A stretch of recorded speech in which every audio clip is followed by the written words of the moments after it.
மக்களை காப்போம் தமிழகத்தை மீட்போம் எழுச்சி பயணத்தில் மக்கள் வெள்ளத்தில் புரட்சி தமிழர். விருதுநகர் மாவட்டம் ராஜபாளையத்தில் புரட்சி தமிழருக்கு நிர்வாகிகள், தொண்டர்கள், பொதுமக்கள் உற்சாக வரவேற்பு. ஆணவ கொலை குறித்து பேசலாமா வேண்டாமா என ஸ்டாலினின் அனுமதி பெறும் அவல நிலை திமுக கூட்டணி கட்சி தலைவர்களுக்கு ஏற்பட்டுள்ளது. விருதுநகர் மாவட்டம் ராஜபாளையத்தில் எழுச்சி பயணத்தின் போது அதிமுக பொதுச் செயலாளர் காட்டம். ஆணவ கொலை அதற்கு எல்லா கட்சி தலைவர்களும் கண்டனம் தெரிவித்தார்கள். அதற்கென்று ஒரு தனி சட்டம் கொண்டு வர வேண்டும் என்று அறிக்கை விட்டார்கள். ஆனா திமுக தலைமையில் இருக்கின்ற கூட்டணி கட்சி தலைவர்களாம் ஸ்டாலினிடம் சென்று இதை பேசலாமா வேண்டாமா அப்படின்னு அவருடைய அனுமதி வாங்கி பேசுகின்ற அவல நிலை திமுக கூட்டணி தலைவர்களுக்கு ஏற்பட்டு விட்டது.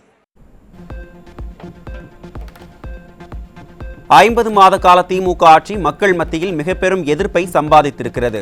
திமுக ஆட்சியில் கொலை, கொள்ளை, வழிப்பறி நடக்காத நாட்களே இல்லை என அதிமுக பொதுச் செயலாளர் குற்றச்சாட்டு. திராவிட முன்னேற்ற கழகம் ஆட்சி பொறுப்பேற்று 50 மாத காலம் நிறைவு பெற்று விட்டது. இந்த 50 மாத காலத்திலே மக்களிடத்திலே மிகப்பெரிய எதிர்ப்பை அவர்கள் சம்பாதித்திருக்கின்றார்கள். எங்கே பார்த்தாலும் சட்ட ஒழுங்கு சீர்குலைவு, எங்கே பார்த்தாலும் போதை ஆசாமிகளால் கொலை, கொள்ளை, திருட்டு, வழிப்பறி, பாலியல் வன்கொடுமை நடக்காத நாளே இல்லை. தொழில்கள் தொடங்கப்பட்டு லட்சக்கணக்கானோருக்கு வேலை வாய்ப்பு பெற்றுத்தந்ததாக ஸ்டாலின் பச்சை பொய் பேசுகிறார். எழுச்சி பயணத்தின் போது அதிமுக பொதுச் செயலாளர் குற்றச்சாட்டு. ஸ்டாலின் அடிக்கடி அறிக்கை விட்டு இருக்கார். திராவிட முன்னேற்ற கழக ஆட்சியில் புதிய புதிய தொழில் தமிழகத்தில் தொடங்கப்பட்டு லட்சக்கணக்கான பேருக்கு வேலைவாய்ப்பை பெற்று தந்ததாக ஒரு பச்சை பொய்யை தமிழகத்திலே பரப்பி வருகிறார். இந்த பகுதியிலிருந்து எத்தனை லட்சம் பேர் போயிருக்கிறாங்க, வேலைக்கு போயிருக்காங்களா? நம்முடைய படித்த இளைஞர்கள் வேலை இல்லாம கஷ்டப்பட்டு இருக்கிறாங்க. அத்தனையும் பொய். அதிமுகவை பற்றி அவதூறாக விமர்சித்தால் அதிமுக முன்னாள் அமைச்சர்கள் போன்றோர் தக்க பதிலடி தருவார்கள். எழுச்சி பயணத்தின் போது அதிமுக பொதுச் செயலாளர் எச்சரிக்கை. கேரளாவில் காங்கிரஸ் கம்யூனிஸ்ட் ஒரே கொள்கையா இருக்குதா? மேற்கு வங்காளத்தில் மம்தா பானர்ஜியும் கம்யூனிஸ்ட் கட்சி ஒரே கொள்கையோட கூட்டணியா? இதையெல்லாம் மனதிலே வைத்துக் கொண்டு வேண்டும் என்று திட்டமிட்டு அனைத்து இந்திய அண்ணா திராவிட முன்னேற்ற கழகத்தை அவதூறாக விமர்சித்தால் இதற்கு மேலும் எங்களுக்கு கட்சியுடைய நிர்வாகிகள் திரு ராஜேந்திர பாலாஜி போன்ற அற்புதமான பேசக்கூடிய நபர்கள் உங்களுக்கு பதில் கொடுப்பாங்க. ஸ்டாலினுக்கே நலம் இல்லை, எப்படி நலம் காக்கும் ஸ்டாலின் என பெயர் வைக்கப்பட்டது என அதிமுக பொதுச் செயலாளர் கேள்வி. திமுக அரசால் ரத்து செய்யப்பட்ட அம்மா மினி கிளினிக் திட்டம் அதிமுக ஆட்சியில் மீண்டும் செயல்படுத்தப்படும் என அதிமுக பொதுச் செயலாளர் உறுதி. நலன் காக்கும் ஸ்டாலின் அவரையே அவர் பாதுகாக்க முடியல. ஹாஸ்பிட்டல் போய் அட்மிட் ஆயிட்டார். எங்க போய் நாட்டு மக்களை பாதுகாக்கிறது? முதல் திரு ஸ்டாலின் அவர்களே, நீங்க நல்லா உடல் ஆரோக்கியமா இருக்கணும், அப்பதான் உங்களை பத்தி நாங்க பேச முடியும். அப்படித்தானே? அவர் நல்லா ஆயிலோட இருக்கணும், நல்ல மருத்துவ சிகிச்சை பெற்று குணமடைய வேணும். நீங்களே நலம் இல்ல, நலன் காக்கும் ஸ்டாலின் அவருக்கே நலம் இல்லையே, அப்புறம் எப்படி இப்படி தலைப்பு வச்சீங்க? அதிமுக ஆட்சியில் 10 ஆண்டுகளில் தமிழகம் முழுவதும் 15 லட்சம் மருத்துவ முகாம் நடத்தி சாதனை படைத்தது அதிமுக அரசு. ஸ்ரீவில்லிபுத்தூரில் நடைபெற்ற எழுச்சி பயணத்தின் போது அதிமுக பொதுச் செயலாளர் பெருமிதம். தமிழ்நாடு முழுவதும் ஏழை, எளிய, ஒடுக்கப்பட்ட, தாழ்த்தப்பட்ட மக்கள் வசிக்கின்ற பகுதிக்கே மருத்துவர்கள் சென்று அங்கே அந்த மக்களை பரிசோதனை செஞ்சு நல்ல சிகிச்சை கொடுத்த அரசாங்கம் அதிமுக அரசாங்கம். தமிழ்நாடு முழுவதும் 10 ஆண்டு அதிமுக ஆட்சியில் 15 லட்சம் பேர் 15 லட்சம் முகாம் நடத்தியிருக்கிறோம். 15 லட்சம் முகாம் நம்முடைய கிராமத்திலிருந்து நகரம் வரை ஏழை மக்கள் வசிக்கின்ற பகுதியை தேர்ந்தெடுத்து ஒரு சாதனை படைத்த அரசாங்கம் அதிமுக அரசாங்கம். திமுகவிற்கு ஆயுட்காலம் 7 மாதங்களே உள்ள நிலையில் எப்படி மாணவர்களுக்கு மடிக்கணினி வழங்க முடியும்? எழுச்சி பயணத்தில் புரட்சி தமிழர் எடப்பாடி கே பழனிசாமி கேள்வி. பொன்மனச்சம்பல் புரட்சி தலைவர் எம்ஜிஆர் தொடங்கிய கட்சி, நம்ம கட்டி காத்த கட்சி. இந்த ஏழை குடும்பத்திலே பிறந்த மாணவ மாணவிக்கு இப்படிப்பட்ட அடிப்படை வசதிகளை செய்து கொடுப்பதன் மூலம் இந்தியாவிலேயே கல்வி கற்பதில் முதல் மாநிலம் தமிழ்நாடு. இன்னைக்கு அந்த லேப்டாப் நிறுத்திட்டாங்க, அந்த லேப்டாப் கொடுப்பதை நிறுத்திட்டாங்க. இப்ப ஸ்டாலின் பேசுறார் 20 லட்சம் பேர் கொடுக்கறோம். எங்க கொடுப்ப? இன்னும் இருக்கிறது ஒரு 7 மாசம். உனக்கு ஆயிலே 7 மாசம் தான். 7 மாசத்துல எப்படி கொடுக்க முடியும்? கைத்தறி நெசவாளர்களுக்கு 300 கோடி ரூபாய் மானியம் வழங்கியது அதிமுக அரசு. மக்களை காப்போம், தமிழகத்தை மீட்போம் எழுச்சி பயணத்தில் அதிமுக பொதுச் செயலாளர் பெருமிதம். இந்த பகுதியில் கைத்தறி நிறைந்த பகுதி. அதிமுக ஆட்சி இருக்கின்ற பொழுது இந்த கைத்தறி துணிகள் அதிகமாக நெய்யப்பட்டு தேங்கி இருக்கின்ற பொழுது அவர்களுக்கு மானியம் வேணும் கேட்டாங்க. 300 கோடி மானியத்தை வாரி வழங்கிய அரசு அம்மாவுடைய அரசு. எப்படி கைத்தறி நெசவாளருக்கு பசு வீடுகளை கொடுத்தோம். இன்னும் அதிமுக ஆட்சி வந்தவர்களுக்கு கைத்தறி நெசவாளருக்கு நிறைய திட்டங்களை கொண்டு வந்து நிறைவேற்றப்படும் என்று. விருதுநகர் மாவட்டம் ஸ்ரீவில்லிபுத்தூரில் பால்கோவா மற்றும் பால் அல்வா தயாரிக்கும் ஊழியர்களை சந்தித்தார் புரட்சி தமிழர். ஊழியர்கள் அன்பாக வழங்கிய பால்கோவாவை இன்முகத்துடன் பெற்றுக்கொண்டார் அதிமுக பொதுச் செயலாளர்.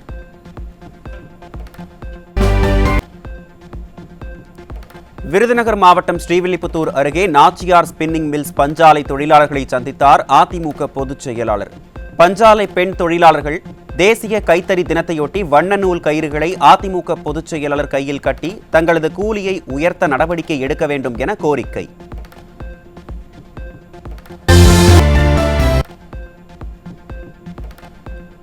அதிமுக ஆட்சியில்தான் பட்டாசு தொழில் பாதுகாக்கப்பட்டது.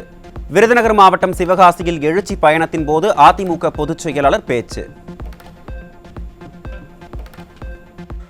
அதிமுக அரசு பொழுது இந்த தொழிலுக்கு ஒரு பெரிய சோதனை. அந்த சோதனை வந்த பொழுது இன்றைக்கு நீதிமன்றத்தை அணுகி அப்பொழுது அமைச்சராக இருந்த அறிவிச்சார் ராஜேந்திர பாலாஜி அவர்கள் இந்த பட்டாசு உரிமையாளர் அழைத்து வந்து இந்த தொழிலே ஒரு தனி நபர் வழக்கு தொடர்ந்திருக்கின்றார். அதை தடுத்து நிறுத்த வேண்டும், இந்த பட்டாசு தொழிலுக்கு பாதுகாப்பு கொடுக்க வேண்டும் என்ற அடிப்படையில் டெல்லிக்கு சென்று 18 நாடாளுமன்ற அழைத்து சென்று சம்பந்தப்பட்ட அமைச்சரை சந்தித்து இந்த பட்டாசு தொழில் எந்தவித நெருக்கடியும் இருக்கக்கூடாது, இந்த பட்டாசு தொழில் தொடர வேண்டும், அதற்காக பாடுபட்ட அரசு அதிமுக அரசு. டாஸ்மாகில் பாட்டிலுக்கு 10 ரூபாய் என 22,000 கோடி கொள்ளையடித்த அரசு திமுக. எழுச்சி பயணத்தின் போது அதிமுக பொதுச் செயலாளர் குற்றச்சாட்டு. தமிழ்நாட்டில் 6000 மதுக்கடை இருக்குது. 6000 மதுக்கடையிலையும் 1.5 கோடி பாட்டில் ஒரு நாளைக்கு விற்குது. ஒரு பாட்டிலுக்கு 10 ரூபாய் அதிகமா அவர்கள் வசூல் பண்ணாங்க. அப்படி தமிழ்நாட்டில் ஒரு நாளைக்கு 15 கோடினா ஒரு நாளைக்கு 15 கோடி இந்த டாஸ்மாக்ல 10 ரூபா பாட்டிலுக்கு வாங்கினதுல மேலிடத்துக்கு போயிட்டு இருக்குது. மாசத்துக்கு 450 கோடி, வருஷத்துக்கு 5400 கோடி. இந்த 4 வருஷத்துல சுமார் 22,000 கோடி கொள்ளையடித்த அரசாங்கம் திமுக அரசாங்கம்.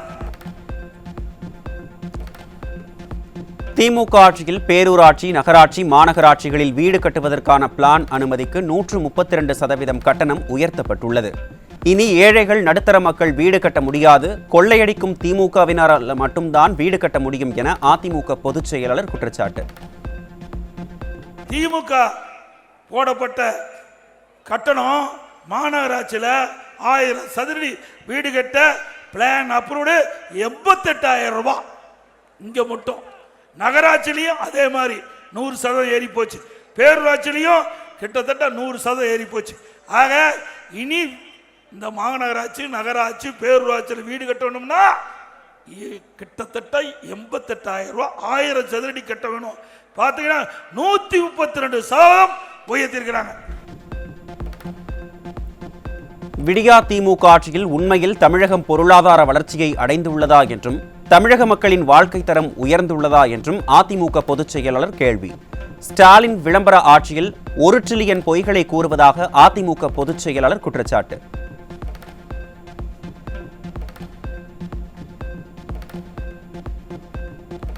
தமிழ்நாட்டு மக்களின் தனிநபர் வருவாய் உண்மையில் உயரவில்லை என்பதுதான் கள நிலவரம். பொய் சொல்லி விளம்பர ஷூட்டிங் நடத்தும் விடியா திமுக ஆட்சிக்கு விடை கொடுக்க மக்கள் தயாராகிவிட்டார்கள் என அதிமுக பொதுச் செயலாளர் அறிக்கை.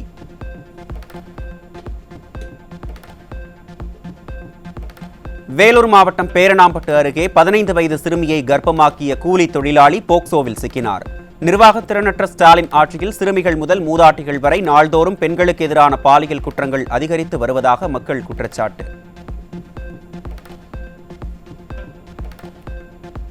ஈரோட்டில் 17 வயது சிறுமியிடம் ஆசை வார்த்தை கூறி பாலியல் வன்கொடுமை செய்த இளைஞர் போக்சோவின் கீழ் சிக்கினார். அப்பா ஸ்டாலின் ஆட்சியில் பச்சிளம் குழந்தை முதல் பல்லு போன பாட்டி வரை பாலியல் தொல்லைக்கு ஆளாகும் அவலம்.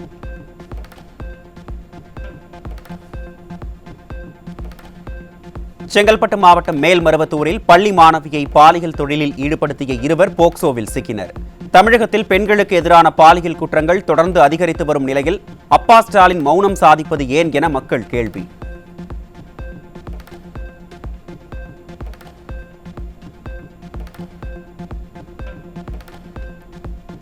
கடலூர் மாவட்டம் விருத்தாச்சலத்தில் சிறுமியை திருமணம் செய்வதாக கூறி மிரட்டல் விடுத்த கிராம நிர்வாக அலுவலர் மீது போக்சோவில் வழக்கு பதிவு. ஸ்டாலின் ஆட்சியில் அரசு அதிகாரிகளே சிறுமிகளுக்கு எதிரான குற்ற சம்பவங்களில் ஈடுபடுவதால் கேள்விக்குறியாகும் பெண்களின் பாதுகாப்பு.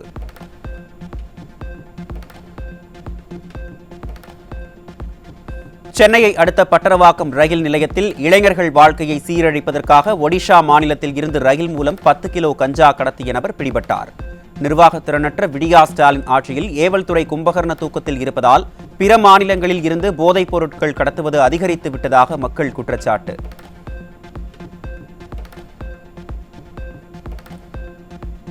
சிவகங்கை மாவட்டம் தேவக்கோட்டை அருகே இளைஞர்களின் வாழ்க்கையை சீரழிப்பதற்காக 2 கிலோ கஞ்சா வைத்திருந்த 2 இளைஞர்கள் சிக்கினர். சட்டம் ஒழுங்கை காப்பதில் காவல்துறை கோட்டை விட்டுவிட்டதால் இளைஞர்கள் போதைப் பொருள் கடத்தலில் சர்வசாதாரணமாக ஈடுபடுவதாக மக்கள் குற்றச்சாட்டு. காஞ்சிபுரம் மாவட்டம் படப்பை அருகே இளைஞர்களின் வாழ்க்கையை சீரழிப்பதற்காக தேநீர் கடையில் 10 கிலோ போதைப் பொருட்கள் பதுக்கி வைத்திருந்த கடை உரிமையாளர் பிடிபட்டார். நிர்வாக திறனற்ற ஸ்டாலின் ஆட்சியின் ஏவல்துறை வாகன சோதனையில் கோட்டை விடுவதால் போதைப் பொருள் கடத்தல் சர்வசாதாரணமாக நடைபெறுவதாக மக்கள் குற்றச்சாட்டு. புதுக்கோட்டை மாவட்டம் ஆலங்குடி அருகே சாலையோரம் மது அருந்தும் மதுப்பிரியர்களால் பெண்கள் நிம்மதியாக கோயிலுக்கு கூட செல்ல முடியாத அவலம். விடியா ஸ்டாலின் ஆட்சியில் 24 மணி நேரமும் மது விற்கப்படுவதால் பெண்களுக்கு பாதுகாப்பில்லா அவலம் தொடர்கதையாகி வருவதாக குற்றச்சாட்டு.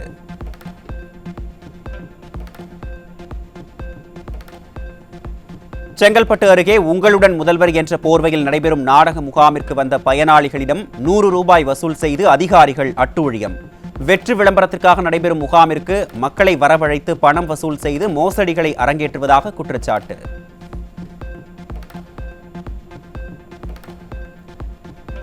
ஈரோட்டில் ரேஷன் கடையில் வாங்காத பொருளுக்கு வாங்கியதாக குறுஞ்செய்தி வருவதாகவும் எடை குறைவாக பொருட்கள் வழங்குவதாகவும் கூறி விற்பனையாளரை முற்றுகையிட்டு மக்கள் வாக்குவாதம். ஸ்டாலினின் திமுக ஆட்சியில் ரேஷன் கடையில் அதிகாரிகள் முறையாக ஆய்வு செய்யாததால் பல்வேறு குளறுபடிகள் நடப்பதாக மக்கள் குற்றச்சாட்டு.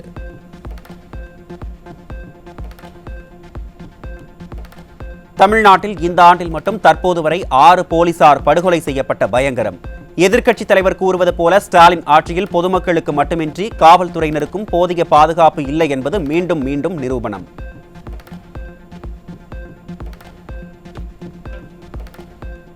சேலம் மாவட்டம் எடப்பாடி அருகே காவலரை தாக்கிவிட்டு தப்பி ஓடிய தந்தை மகன் ஆகிய இருவர் சிக்கினர். நிர்வாக திறனற்ற ஸ்டாலின் ஆட்சியில் குற்றவாளிகளுக்கு கடுமையான தண்டனை வழங்கப்படாததால் காவல்துறையினரையே தாக்கும் தைரியம் சம்பவங்கள் அதிகரித்து விட்டதாக மக்கள் விமர்சனம்.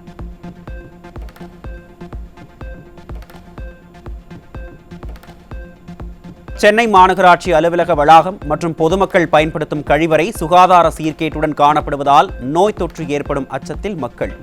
மாநகராட்சி அலுவலகத்திலேயே சுகாதாரத்தை கடைபிடிக்காத ஸ்டாலின் அரசின் மாநகராட்சி நிர்வாகம் நகர் முழுவதும் தூய்மையை கடைபிடிப்பது எவ்வாறு என மக்கள் காட்டத்துடன் கேள்வி.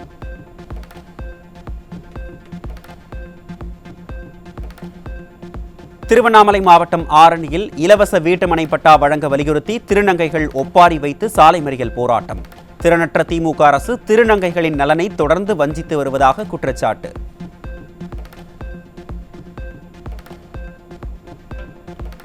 சென்னையில் முதல்வர் மருந்தகங்களில் தாங்கள் கேட்கும் மருந்துகள் கிடைக்காததால் தனியார் மருந்தகங்களை நாடிச் செல்லும் அவல நிலை உள்ளதாக மக்கள் குற்றச்சாட்டு. விடியா திமுக அரசு வெற்று விளம்பரங்களுக்காக திட்டங்களை அறிவிப்பது இதன் மூலம் மேலும் அம்பலமான அவலம்.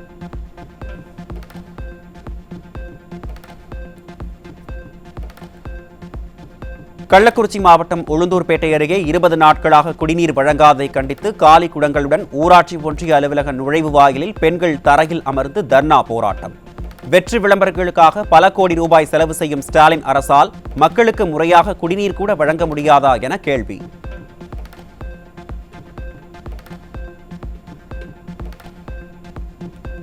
ராணிப்பேட்டை அருகே மழை நீருடன் கழிவுநீர் சாலையில் தேங்கியதால் ஆத்திரமடைந்த கிராம மக்கள் சாலை மறியல். மாவட்ட நிர்வாகம் முறையாக கால்வாய் வசதி ஏற்படுத்தாததே காரணம் என மக்கள் குற்றச்சாட்டு. தண்ணி தேங்கும் போது வராங்க, பார்த்துட்டு முடிவு எடுக்கிறோம்னு சொல்றாங்க. அதுக்கப்புறம் எந்த ஒரு ஸ்டெப்பும் எடுக்கிறது இல்ல. 15 லட்சம் எங்களுக்கு சேங்ஷன் ஆயிருக்குது. இந்த பக்கம் நாங்க ஓடையில் எத்தனை போயிட்டு காவா பண்ணி விடுறோம்னு சொல்லிட்டாங்க. ஆனா அந்த தலைவர் அந்த 15 லட்சத்துக்கு என்ன வந்துட்டு எங்களுக்கு சொல்ல, அந்த 15 லட்சத்துக்கு என்னன்னு தெரியல. அந்த தலைவரும் ஸ்டெப் இல்ல. நைட்டு தண்ணி தேங்கி உள்ள பாம்பு, நல்ல பாம்பு வந்துச்சு, ஜார பாம்பு வந்துச்சு. சின்ன கை குழந்தைய வச்சுக்கணும், நாங்க அவஸ்தைப்பட்டு இருக்கிறோம். நீலகிரி மாவட்டம் குன்னூர் நகராட்சியில் கையுறை உள்ளிட்ட பாதுகாப்பு உபகரணங்கள் இன்றி தூய்மை பணியாளர்கள் சாக்கடையை சுத்தம் செய்யும் அவலம். ஸ்டாலின் அரசு தங்களின் உழைப்பை உறிஞ்சி வருவதாக தூய்மை பணியாளர்கள் வேதனை.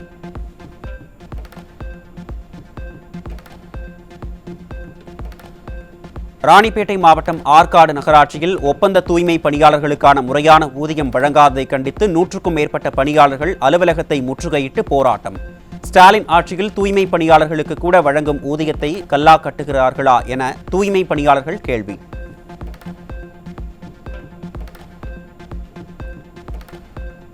கள்ளக்குறிச்சி மாவட்டம் புதுப்பட்டு அரசு ஆரம்ப சுகாதார நிலையத்தில் குடும்ப நல அறுவை சிகிச்சை செய்வதற்காக சென்ற தாய்மார்களிடம் 300 ரூபாய் பணத்தை பெறும் மருத்துவமனை ஊழியரின் வீடியோ வெளியானது. திறனற்ற ஸ்டாலின் ஆட்சியில் செயலிழந்துள்ள தனது துறையை கவனிக்காமல் ஸ்டிக்கர் ஒட்டுவதற்கு மாசு எங்கே சென்றார் என பொதுமக்கள் ஆவேசம்.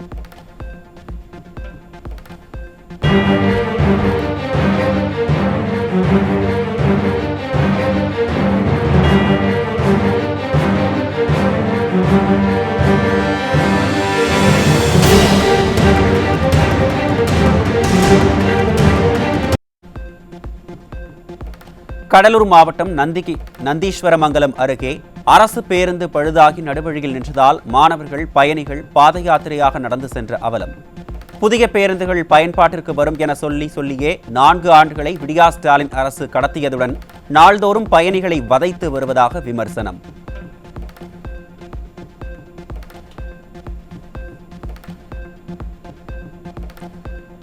தென்காசி அருகே பழுதான அரசு பேருந்தை பொதுமக்கள் தள்ளிச் செல்லும் அவலம். ஸ்டாலின் ஆட்சியில் முறையாக அரசு பேருந்துகளை ஆய்வு மேற்கொள்ளாத அதிகாரிகளின் அலட்சியமே காரணம் என மக்கள் குற்றச்சாட்டு.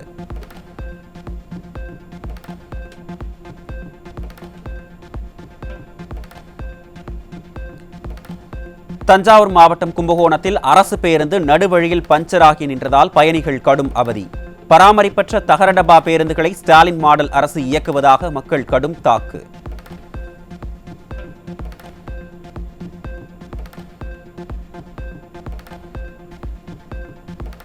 தென்காசி மாவட்டம் சங்கரன் கோவிலில் உள்ள சங்கர நாராயண சுவாமி திருக்கோயிலில் கோலாகலமாக நடைபெற்ற ஆடி தபசு திருவிழா.